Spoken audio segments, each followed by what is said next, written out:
Hi, back at the dock again, and this time we have Cathy, who's going to tell you her story. Just the first thing I'm going to ask you is very simply, when did you meet the Lord? Yeah, well, Harry, I met the Lord as a very young girl. I grew up in a Christian home, and so Jesus was always a big part of my life. And I guess officially I made like a profession of my faith when I was around the age of 10. When I officially prayed the little prayer and asked him to come in and change my heart. But you know, Jesus had always been with me from a very young age. That's great. I was always singing songs to him, and as Mum says, I kind of came out of the womb singing. So I used to make up songs about Jesus all the time, and it's about flowers and fields and everything, the trees, whatever was outside the window. But yes, I just always felt the presence of God with me, like all through my life. But I guess I made that official, you know, asking him to come into my heart and really change my life when I was young, when I was around 10. Yeah. Good, that's lovely. Yeah. And then, how did you find, when you did give your commitment to the Lord, how did you find your life changed? Yeah, well, I guess probably not a lot changed initially at that time. And actually, when I was at school, as I entered into secondary school, I actually started to get bullied at school. Right. I was actually bullied in primary school as well. Yeah. And I think it kind of knocked my confidence. It was like chipping away at my identity and who I was. Yeah. And rather than, I knew the Lord through that time, and I would have prayed to him a lot. But instead of maybe leaning on the truth of who he was, who he says I am, I started to let the voices around me affect my confidence, my self-worth. And I was dealing with a lot of rejection at the time, and just became very insecure and really unsure of who I was. But I still had my Heavenly Father with me, and I knew he was there. Good. But it was just a really painful time for me. Okay. As I was journeying. And then just take us out of that to somewhere. Yeah, so I guess, you know, what he has done for me now is knowing who I am in him. And that's what's made the big difference. Absolutely. And it's been a real journey for me to get there. But I know who I am in Christ. Like, I'm no longer a victim, because I am a victor because of Jesus. You know, I am seated with him, and I know that he's living in me. And because of that now, I have such a confidence in who I am in him.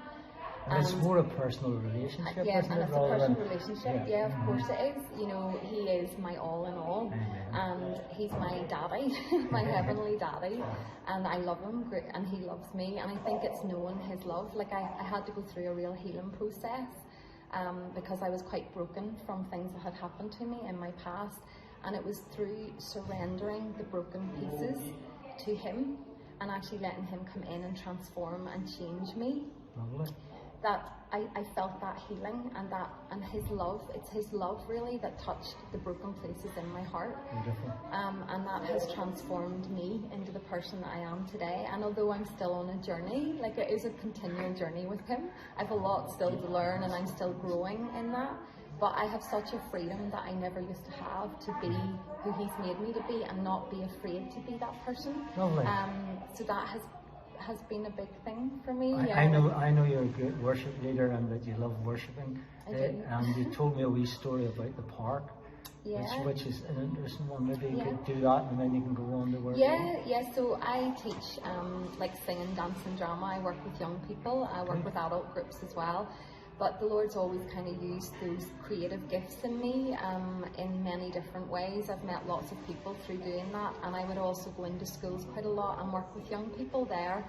And I actually get to use dance and drama and singing as a medium to actually share my relationship with God with those young people, and to share how much he loves them.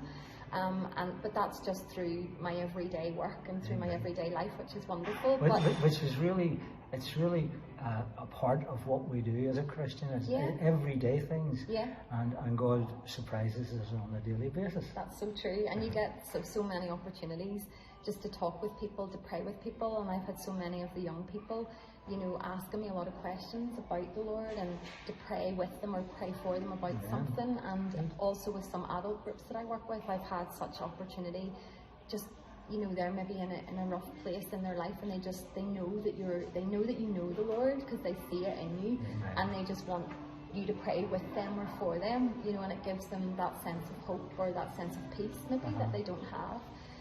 And so, yes, very recently, myself and my friend Linda went to the outdoors, really, India Park, and we were actually filming some dance pieces for something else.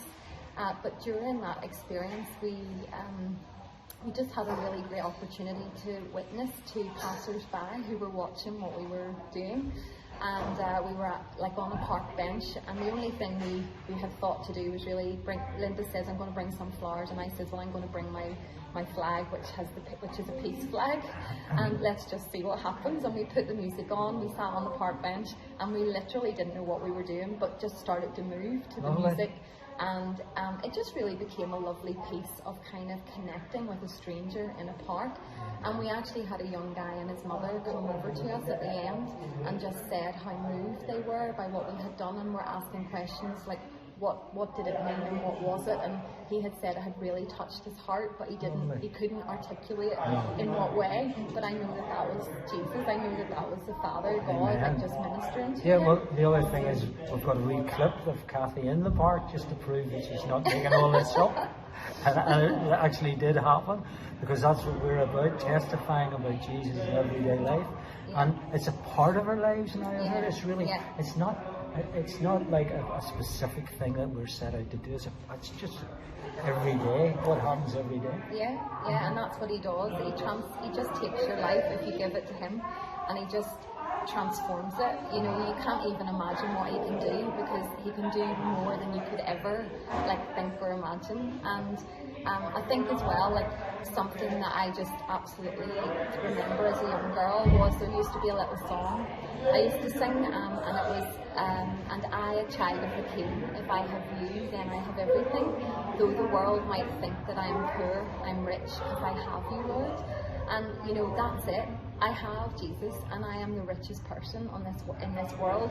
The world, sees richness as how much money you've got in the bank, or how many cars, or how much property you own. But I'm probably richer than some of the billionaires out there, because I actually have a relationship and a peace with Jesus, and I know he loves me. I know that he's for me, he's not against me, and that has really just changed my life, and I know that it can change anyone's life who allows him to come in. And also just the healing, not just emotional healing has he brought to my life, but physical healing as well. I've been I've had trouble with my back for a long time in my life, and one of my legs was slightly shorter than the other, and he's completely healed that for me. Actually, I've had a touch from him on 2 occasions in that area where I've actually physically seen my leg grow, and I've received that healing into my physical body. And I know, I just know that is who he is. He's a God of love, and he's a God who wants to set you free and change your life. And if you just let him in, that's what he can do for you. He's just a God of transformation, of freedom, of liberty, of healing. I could go on and on and on. You can see, I mean, you just see the Lord beaming through you as you're sitting here. There's no doubt about it. Thank you, Lord. And as I say, we'll have a clip of Cathy. So, how just like to finish off the last? We've got about 1 minute. Okay. Yeah. Okay, we're just keeping it in time. Yeah. Okay. Is there anything you just would like to finish with? I think it's said absolutely the right thing, because it's what we're about in Full Gospel. And by the way, Cathy's a lady member of the Full Gospel Association, which is called the Women's Fellowship. And I believe that Lord wants more and more women to come in line, because Demas, our original founder, worked closely with his wife the whole way through as he set up the Full Gospel. Wow, that's amazing. So that's cool. Yeah, so it's been really lovely to be.